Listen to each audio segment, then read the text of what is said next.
Students welcome to Shiva tutorials. ఈ రోజు మనం డిస్కస్ చేసే టాపిక్ ఏంటంటే web technology important questions. So ఇది మనకి డిగ్రీ ANU లో బీకామ్ వాళ్ళకి BSc వాళ్ళకి అందరికీ ఉంది. నెక్స్ట్ అదే విధంగా బీటెక్ అవ్వచ్చు MCA అవ్వచ్చు వాళ్ళందరికీ కూడా ఈ సబ్జెక్ట్ అనేది ఉంటుంది. సో ఎవరైనా ఈ క్వశ్చన్స్ అనేవి ప్రిపేర్ అయితే పాస్ మార్క్స్ అనేవి నెక్స్ట్ అంతకు మించి ఎక్కువ మార్క్స్ కూడా తెచ్చుకోవచ్చు. సో పర్టికులర్ గా ANU డిగ్రీ వాళ్ళు వచ్చేసరికి ఏంటంటే 2 యూనిట్స్ ఇప్పుడు నేను చెప్పే ఇంపార్టెంట్ క్వశ్చన్స్ లో 2 యూనిట్లు పర్ఫెక్ట్ గా ప్రిపేర్ అయితే మాక్సిమం పాస్ అయిపోతారు. సో అంతకు మించి ఎక్కువే చదువుకోండి, ఎందుకంటే కొన్ని సందర్భాల్లో ఒకటి ఆ క్వశ్చన్ అనేది మిస్ అవుతూ ఉంటుంది. సో అందుకోసం చెప్తున్నాను. సో ఫస్ట్ ఆఫ్ ఆల్ చూడండి, ఏ యూనిట్ నుంచి మనకి ఎన్ని క్వశ్చన్స్ వస్తాయని చూస్తే మీరు యూనిట్ 1 మొత్తం 5 యూనిట్స్ ఉన్నాయి కదా, 5 యూనిట్స్ లో ఫస్ట్ యూనిట్ 1 నుంచి 2 క్వశ్చన్స్ అనేవి కన్ఫర్మ్ గా వస్తాయి. నెక్స్ట్ యూనిట్ 2 నుంచి మాక్సిమం ఒక క్వశ్చనే వస్తుంది. సో ఎక్కువగా ఎక్స్పెక్టేషన్ పెట్టుకోవద్దు, ఒక క్వశ్చన్ మాత్రమే వస్తుంది. అదే విధంగా యూనిట్ 3 నుంచి 2 క్వశ్చన్స్ వస్తాయి మనకి. సో మనకి యూనిట్ 1, యూనిట్ 2, యూనిట్ 3 ఈ 3 యూనిట్స్ మనకి ప్రిపేర్ అయినట్టయితే 5 క్వశ్చన్స్, 8 క్వశ్చన్స్ ఇస్తారు, 8 లో 5 క్వశ్చన్స్ రాయాలి, 5 క్వశ్చన్స్ వచ్చేసినట్టే. ఓకేనా? సో నెక్స్ట్ అదే విధంగా యూనిట్ 4 నుంచి 1 గానీ 2 గానీ అడుగుతూ ఉంటారు, ఎక్కువ శాతం ఒక క్వశ్చన్ ఇది అడుగుతారు. నెక్స్ట్ అదే విధంగా యూనిట్ 5 నుంచి మనకి 2 క్వశ్చన్స్ అనేవి అడుగుతూ ఉంటారు. సో అసలు అవి ఏంటి అనేది ఇప్పుడు చూద్దాం. సో ఫస్ట్ యూనిట్ లో నుంచి మనకి మొత్తం 9 క్వశ్చన్స్ ఉన్నాయి. క్లియర్ గా అబ్జర్వ్ చేయండి, 9 క్వశ్చన్స్ ఉన్నాయి. దాంట్లో నుంచి మనకి 2 క్వశ్చన్స్ వస్తాయి. సో సింపుల్, 15 into 2, సో ఎన్ని వస్తున్నాయంటే 30 మార్క్స్ వచ్చేస్తాయి. సో ఫస్ట్ యూనిట్ వచ్చేసరికి ఏంటంటే టాపాలజీ మీద క్వశ్చన్ అడుగుతూ ఉంటారు. బస్ టాపాలజీ, రింగ్ టాపాలజీ అని టాపిక్స్ ఉంటాయి. సో ఆ టాపాలజీ మీద మనకి క్వశ్చన్ అడుగుతూ ఉంటారు. ఇది చాలా ఇంపార్టెంట్ క్వశ్చన్. అదే విధంగా different types of networks. So ఈ 2 క్వశ్చన్స్ మీద నుంచి మాక్సిమం క్వశ్చన్ అనేది ఒకటి రావచ్చు. సో ప్రయారిటీ ఇద్దాము. ఈ 2 క్వశ్చన్స్ చాలా ఇంపార్టెంట్ క్వశ్చన్స్.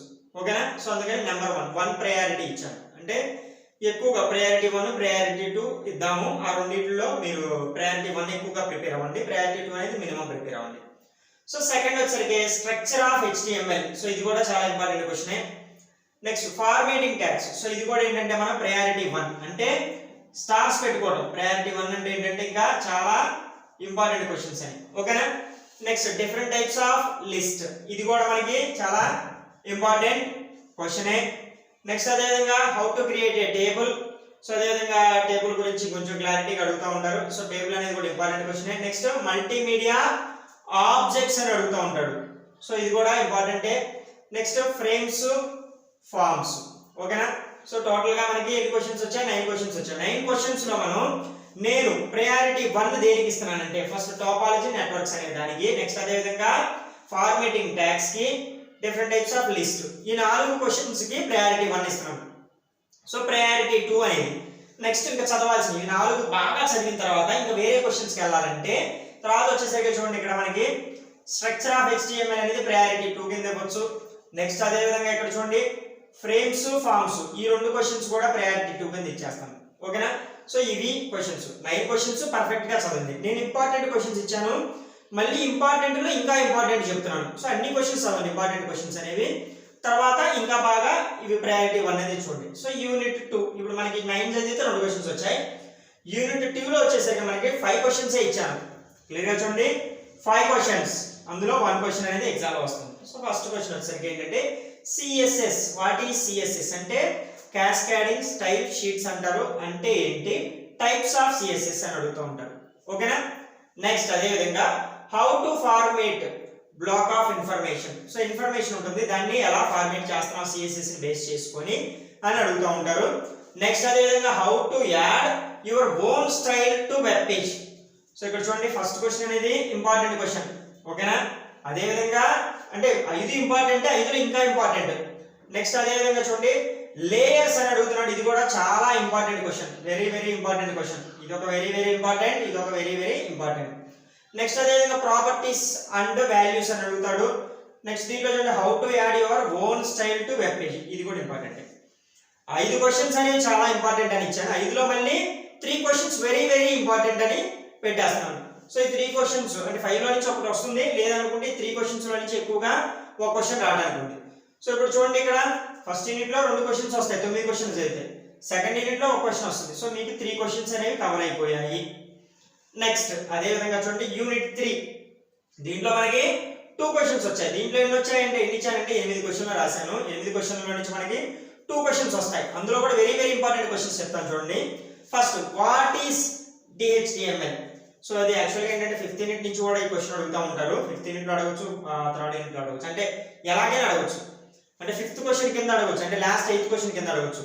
నెక్స్ట్ అదే విధంగా 4th క్వశ్చన్ కింద కూడా అడగచ్చు. సో అందుకని ఇక్కడే రాశాను నేను వాట్ ఈస్ DHTML. నెక్స్ట్ అదే విధంగా difference between the HTML and DHTML ఈ క్వశ్చన్ అడుగుతూ ఉంటారు.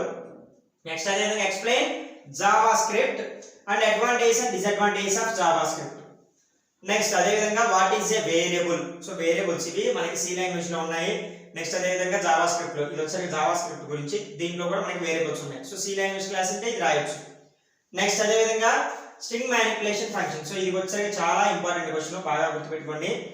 స్ట్రింగ్ మ్యానిపులేషన్ ఫంక్షన్స్ అని అడుగుతూ ఉంటారు. నెక్స్ట్ మ్యాథమెటికల్ ఫంక్షన్స్ అని అడుగుతూ ఉంటారు. సో మాక్సిమం ఈ 2 క్వశ్చన్స్ అనేది చూడండి, ఈ రెండింటికి ప్రయారిటీ 1 అనేది ఇవ్వండి. నెక్స్ట్ అదే విధంగా చూడండి ఇక్కడ వాట్ ఈస్ జావా స్క్రిప్ట్ అనే దానికి కూడా మనకి ప్రయారిటీ 1 ఇవ్వండి. అడ్వాంటేజెస్ డిసడ్వాంటేజెస్ ఈ 2 క్వశ్చన్స్. నెక్స్ట్ ఆపరేటర్స్, ఇది కూడా చాలా ఇంపార్టెంట్ క్వశ్చన్, ఇది కూడా ప్రయారిటీ 1 ఇవ్వండి. సో ఈ 3 క్వశ్చన్స్ అనేవి పర్ఫెక్ట్ గా మీరు చదువుకోగలిగితే మాక్సిమం ఒక క్వశ్చన్ వచ్చేస్తుంది. ఓకేనా. నెక్స్ట్ ఇది చూడండి ఎరేస్ ఇన్ జావా. ఓకేనా, ఇది కూడా ప్రయారిటీ 1 ఇవ్వాల్సిందే. సో దీంట్లో ఏంటంటే మనకి ఇప్పుడు మాక్సిమం 4 క్వశ్చన్స్ వచ్చేసాయి. 4 అంటే 8 క్వశ్చన్స్ లో 4 క్వశ్చన్స్ అనేది ప్రయారిటీ 1 ఇచ్చాను. సో మీ అదృష్టం బాగుంటే ఈ 4 క్వశ్చన్లలో నుంచే 2 క్వశ్చన్లు ఎగ్జామ్ లో దిగుతాయి. ఆపరేటర్స్ అయినా అడగచ్చు, ఎరేస్ అయినా అడగచ్చు. నెక్స్ట్ అదే విధంగా లేదంటే ఏం చేస్తున్నాం మనం స్ట్రింగ్ హ్యాండ్లింగ్ ఫంక్షన్స్ అడగచ్చు, లేదంటే జావా అడ్వాంటేజ్ అడగచ్చు. సో చూడండి ఇక్కడ చాలా సింపుల్ గా 4 క్వశ్చన్స్ అయితే మీకు ఖచ్చితంగా 2 క్వశ్చన్లు వచ్చేస్తాయి, లేదంటే ఒక క్వశ్చన్ అయినా వస్తుంది. ఒక క్వశ్చన్ కన్ఫర్మ్, ఒక క్వశ్చన్ అనేది కన్ఫర్మ్, బట్ లేదంటే 4లో 2 క్వశ్చన్లు అయినా రావచ్చు. సో అందుకని మీరు ఏం చేస్తారంటే 8 క్వశ్చన్స్ అనేవి బాగా ప్రిపేర్ అవ్వండి. 8లో ఈ 4 అనేది ఇంకా బాగా ప్రిపేర్ అవ్వండి. నెక్స్ట్ అదే విధంగా యూనిట్ 4 లో నుంచి మాక్సిమం ఒక క్వశ్చనే వస్తుంది. సో ఒకటే గుర్తుపెట్టుకోండి, 2 అనేది మాక్సిమం చెప్పలేము, ఒకటైతే వస్తుంది. సో అవి ఏమేంటి అంటే చూడండి how JavaScript support the object orientation. ఓకేనా. Next second question regular expressions in Java. So ఇది చూడండి, ఇది చాలా ఇంపార్టెంట్ క్వశ్చన్. రెగ్యులర్ ఎక్స్ప్రెషన్ అది ఇంపార్టెంట్, బట్ ఇది very very important. Regular expressions in Java అని అడుగుతారు. అదే విధంగా ఎక్సెప్షన్ హ్యాండ్లింగ్ అని అడుగుతూ ఉంటారు. సో ఇది కూడా చాలా important question. Next built in objects, ఇది కూడా ఇంపార్టెంటే. ఫార్మ్ ఆబ్జెక్ట్స్, సో ఇది కొంచెం తక్కువ. సో మాక్సిమం ఏంటంటే చూడండి ఈ 3 క్వశ్చన్స్ అనేవి ఇంపార్టెంట్ లిస్ట్ లోకి యాడ్ చేసుకోండి. మొత్తం 5 క్వశ్చన్స్ ఇచ్చాను, 5లో ఇంకా ఇంపార్టెంట్ క్వశ్చన్స్ ఆ 3 క్వశ్చన్స్.